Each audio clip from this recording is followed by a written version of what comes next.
Donc, je m'appelle Luc Rambaldi, j'habite à Langouette parce qu'on a voulu venir dans ce village.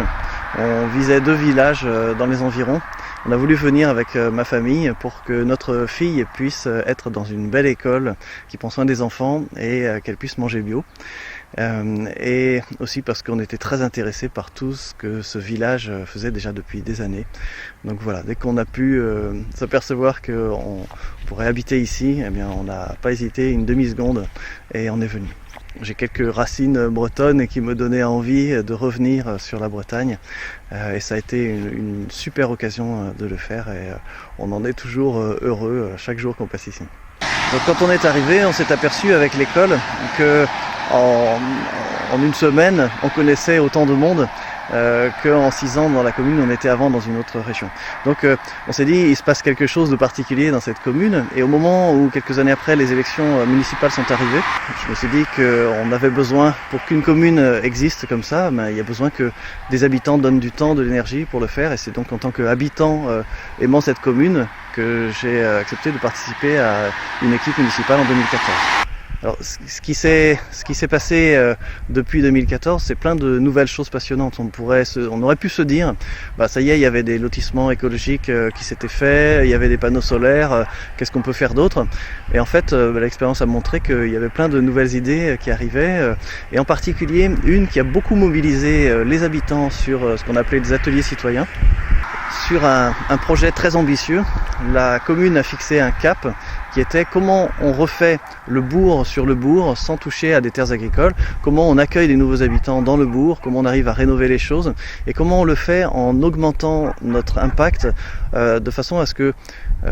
si on construit des nouveaux logements par exemple, eh bien on augmente aussi la biodiversité, ou on augmente la qualité de l'eau, ou on augmente le lien entre les gens, ou les services dont ils vont disposer, ou la capacité à nourrir la population du village avec de la production locale en permaculture par exemple. Donc ça a été quelque chose de très ambitieux, on ne savait pas comment on allait le faire, mais on avait décidé de le faire. Et les ateliers citoyens ont permis de nourrir avec l'expérience des gens, parce que cette dynamique, elle considère que les gens ont une expérience, ont des savoirs, ont la capacité à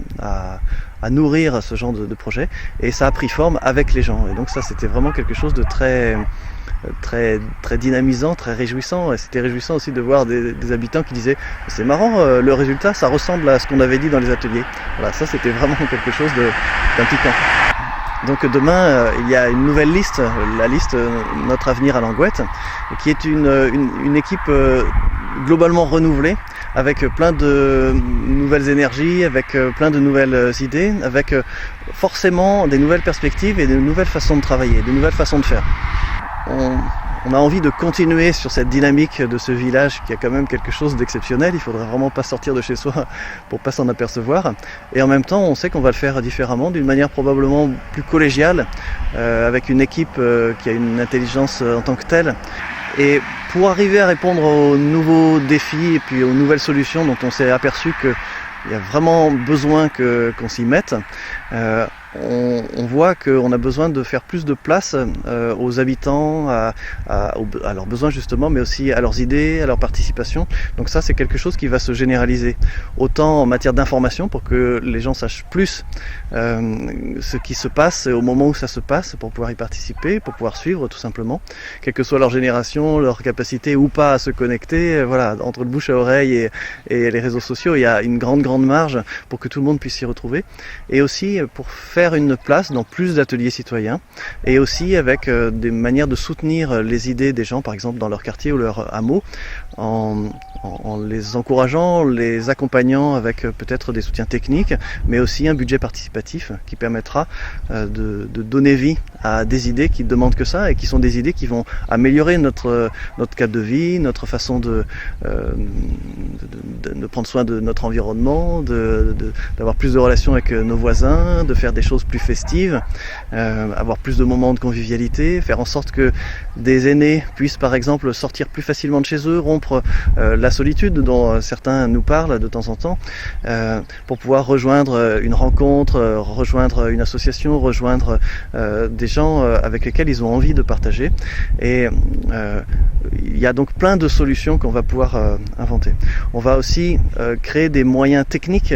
moyens matériels pour y arriver. Par exemple, les véhicules électriques à disposition des habitants vont être plus nombreux, de façon à ce qu'on puisse avoir plusieurs usages en même temps. Certains iront covoiturer pour travailler, d'autres pourront conduire des lycéens à la première ligne de bus, d'autres pourront aller peut-être chercher une personne âgée qui ne conduit plus pour l'amener dans une association ou chez un professionnel de santé ou faire ses courses. Donc on a avec ces moyens de déplacement à la fois quelque chose qui peut faciliter la vie, réduire aussi le coût pour le porte-monnaie des gens, très clairement, et créer des nouveaux liens, des nouvelles façons de s'intéresser à nos voisins, de s'intéresser à leurs besoins, de se connaître tout simplement. Alors dans l'avenir, on le sait tous maintenant, à nouveau si on sort de chez soi, on le sait tous, on a besoin de travailler par exemple sur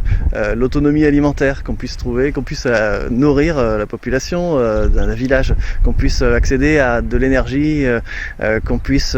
accueillir des habitants sur des écoquartiers, ça va faire vivre notre école, ça va apporter des nouveaux liens, etc. Et pour pouvoir répondre à tous ces défis-là, pour pouvoir faire naître toutes ces idées, on a besoin d'une équipe qui va bien marcher, une équipe qui a une cohérence, une équipe qui est sincère. Et pour y arriver, je vous invite à voter pour une équipe entière.